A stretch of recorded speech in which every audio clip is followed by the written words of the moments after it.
Hello and welcome back to Nathan's Food Reviews. Today we're reviewing a brownie that has like Oreo remnants on it.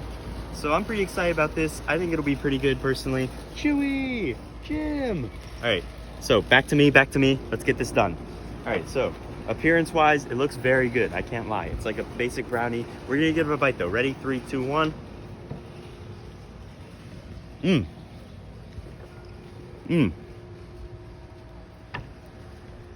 Taste of a chocolate cake with the consistency of a brownie. All right, stay with me here. I'm liking it. I'm really liking it. I'm gonna go ahead and stop. 9.2 out of 10. Thank you and goodbye.